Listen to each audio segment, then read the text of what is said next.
Hello, welcome students. You are watching a physics class on chapter force.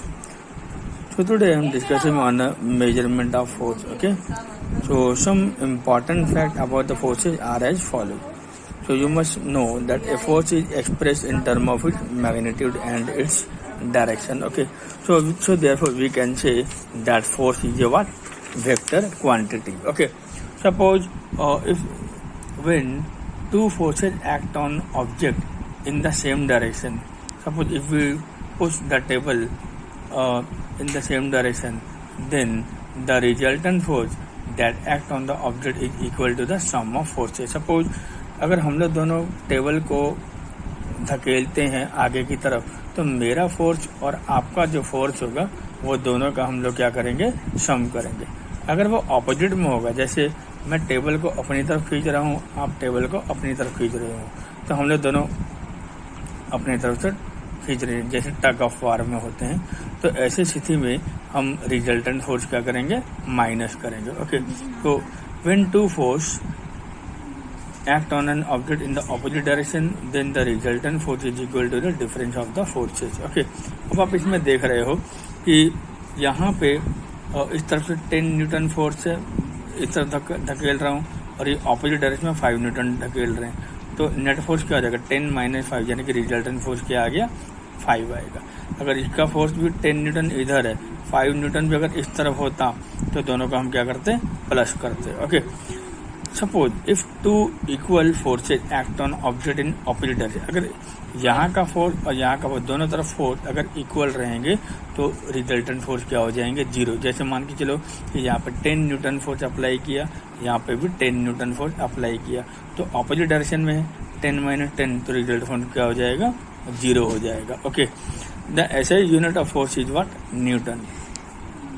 The unit kilogram force is used to express the force exerted by the earth, and it therefore is used to express as weight. So you must keep in mind, suppose if your body mass is 5 kg, then your weight of your body is what, 5 kgf. You must keep in mind. Okay. So this means that weight is the force and mass is the what, quantity of matter contained in the body. Okay. So now 1 kilogram force is approximately is equal to the 10 Newton. तो 1 जो kilogram force है that is equivalent to 9.8 newton. तो approximate we take as what, 10 newton. Okay. So how can we define it is 1 kilogram force, it is the force with which the earth attracts an object of mass 1 kilogram towards itself, I mean its center. Okay. It is said to be 1 kgf. So how can we measure it? We can measure it with the help of spring balance. Okay. So a spring balance is a device which is used to measure weight. So as weight is a force, the device can also be used to measure the applied forces. Suppose here, so this is the spring balance. So it works on the principle that the length of the spring increases uniformly as the weight pulling on increases. Suppose if you suspend the weight slot near the hook, then it will pull towards the downward direction. Okay. When in downward direction, this will move downward, and you can see the pointer. You can see the pointer that read the weight of a weight slot. Okay. So a spring balance consists of a spring with a scale. A pointer and hook are attached at one end. When an object is attached to the hook, the spring lengthens. The reading on the scale is equal to the weight of the object. Okay. So next is the force of friction. So force of friction means what? So it is a contact force. It is what? Contact force. When suppose in which two objects act on one another. Okay. So suppose a ball made to roll on the ground.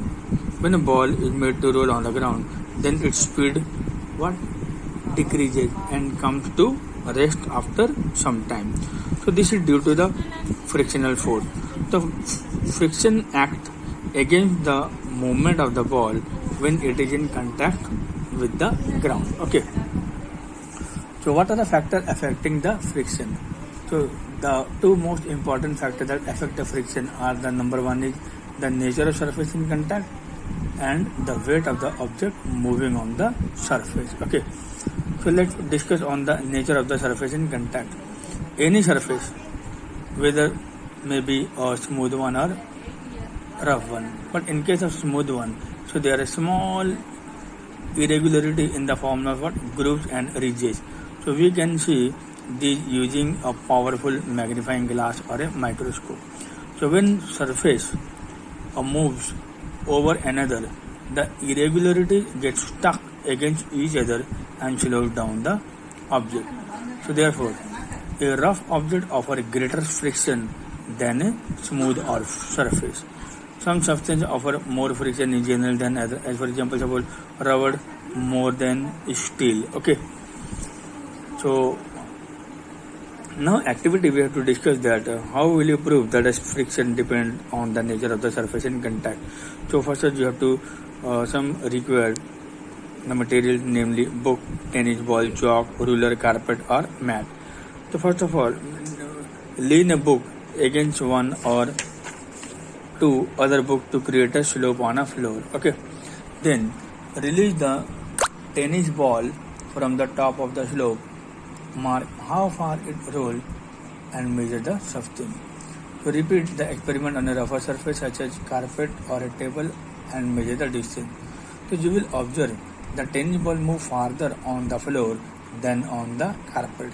This means that carpet has the rougher surface and offer greater friction as compared to the floor. Okay, so therefore the tennis ball, the carpet slows down the ball much faster than the floor. So therefore we can say that smooth surface offer less friction than rough surfaces. Okay, so this is your image and you have to perform in this type of experiment. Okay, so I hope so you will understand very clearly. In the next class I will discuss on the weight of the object moving on the surface. Okay, so hope you will like this class, and in the next class we will discuss the next topic, then I will complete this chapter. Okay, so thank you everyone, bye bye.